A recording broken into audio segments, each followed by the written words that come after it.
What's good, guys? Fantasy Joe back here with my Week 11 wide receiver rankings. If you guys are new to the channel, make sure you hit that subscribe button. I post waiver wire videos every single week, rankings every week, buy low, sell highs, all the trade advice you need, all the fantasy advice, start sits. If you have any fantasy questions, you can put them in the comment section down below, and I respond to every comment. Help you guys out with whatever you need. Start sit question, trade advice. What do I do with this player? Should I cut this guy? Whatever it is. I got you guys. You get that fantasy resource, gives you that edge over all your friends and family, and it'll help you bring home that championship this season. If that's something that's important to you, hit that subscribe button. Hit the like button, and if you have any questions or comments, drop them in the comment section. It helps out the video. But let's dive into these rankings. So number one, Jamar Chase against the Chargers. He was number one last week against Baltimore, and he absolutely went off. He's staying up there. Two, Justin Jefferson against Tennessee. Tougher matchup on paper for Justin Jefferson, but it's Justin Jefferson. It doesn't really matter. Three, Nico Collins against Dallas. Again, this one's a bit of a rejection, the same it was as last week, but I'm assuming Nico Collins is going to play. If he does, I have him ranked as a top 5 play this week. Four, A.J. Brown against Washington. This is a good matchup for Brown. He should be awesome in this one. I expect them to be able to put up some points as well, so it should be a good game. Five, Amon-Ra St. Brown against Jacksonville. I don't think that Jacksonville will stop the Lions at all. Only thing that worries me really is the second half of this football game with Mac Jones at quarterback for the Jaguars. Six, Deebo Samuel against Seattle. Seattle's been pretty bad on defense this year. They do have a one-stud corner, but they're creative enough with Deebo to get him the ball in ways where I think he'll be fine for fantasy. Seven, George Pickens against Baltimore. He has a great matchup ahead of him. He's been balling these last several weeks with Russell Wilson. He's a locked and loaded top 10 play rest of season. 8, Davante Adams against Indy. Had a ton of targets this last week. That's why he's above Garrett Wilson. Was looking at both of those guys, but right now I'm putting Davante ahead. 9, Puka Nacua. He plays New England. Puka had 13, 14 targets this last week. He was balling, though. Puka just looked really good when I was able to see him on the field. He's been really involved, so I think he's going to continue to do well. 10, Garrett Wilson against Indy. Good matchup for him. And him and Devontae have kind of been going back and forth with the targets, but I still think he's going to be involved enough to be really good for fantasy football. 11, Tyreek Hill against Vegas. Good matchup for Hill. I'm a little worried about Hill rest of the season with this wrist injury and just the lack of production he's had this far this season. He's supposedly been playing with it the whole time. Obviously, there's been some quarterback issues as well, but just worries me as to his normal ceiling that we've seen him have in recent years.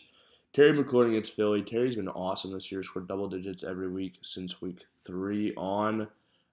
Really remarkable for a receiver to have that type of consistency. I think they're going to score with Philly, so I think they're going to throw a lot. I think this is going to be a game where Terry gets probably double-digit targets and has a really good opportunity to play well. 13, DK Metcalf against San Francisco. San Francisco's defense is not what they have been in recent years. DK struggled sometimes against them, but I'm rolling him out there. I think he's going to practice today on Wednesday, and if he does, he'll play. Coming back from that knee injury, but they've had the bye. I think DK is going to be a target hog rest of the season. 14, Jaden Reed against Chicago. Reed is a really good player, and I still think the big day is coming for him. If I could buy low on Jaden Reed, I'd still be out there making offers. 15, Drake London against Denver.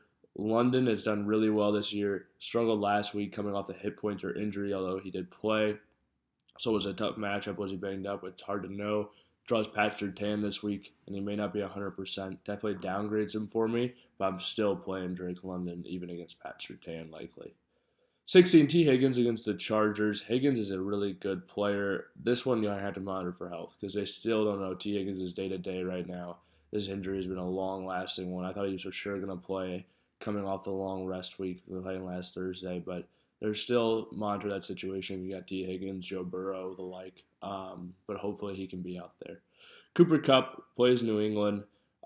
Him and Puka, I was looking at both, but right now I think Puka is who I'd be taking ahead of him.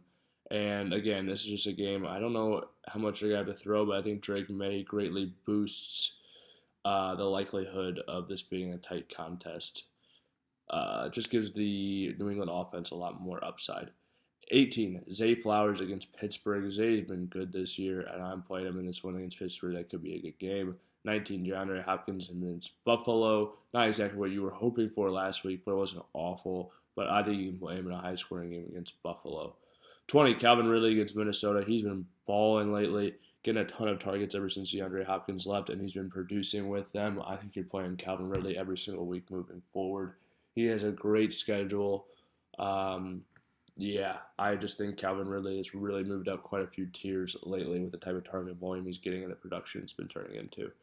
Darnell Mooney against Denver, I think he's a really solid play with Brad Surtain going to be on Drake London um, for as far as I can see. So it should, dictate the coverage being very beneficial for Darnell Mooney and him potentially being able to have a big game. 22, Devonta Smith against Washington. And again, I think this game could be high scoring. You want pieces in that one. Devonta Smith is awesome. 23, Ladd McConkey against Cincinnati, a similar game where hopefully some points can be put up on the board. Ladd's been pretty good recently, getting targets. Justin Herbert's looked fantastic. He's an absolute stud, so he's the number one or the number two option for them, and I think either way you can play him. 24, Josh Downs against the Jets. Tougher matchup on paper, but Downs is in the slot, so he likely won't draw any of those top corners either way. And Downs has been really good with Joe Flacco this season. 25, Courtland Sutton against Atlanta. He's been playing well lately, so has Bo Nix. I think you can definitely play Courtland Sutton with confidence. Amari Cooper against Kansas City. Got monitored his wrist injuries, missed the last 2 weeks. But I think Amari Cooper is a really solid play in this one, even in a tough matchup, because I think both these teams are going to need it to score. 27, Cedric Tillman against New Orleans. Tillman's been balling. He had coming off the bye, but I still expect him to be a must start every single week until otherwise. 28, Tank Dell against Dallas. This matchup, not that they're going to score a lot of points, but Dallas' secondary is pretty weak. So even though they're getting some guys back from injury, they're not quite what they once were. So I think you can play Tank Dell. Jackson Smith Najigba against San Francisco. I think you can play him, and Jawan Jennings against Seattle. I would move Jawan Jennings up. I would play Jawan Jennings over Tank Dell and behind Cedric Tillman. But Jawan Jennings is a really good play, so that's just something to monitor.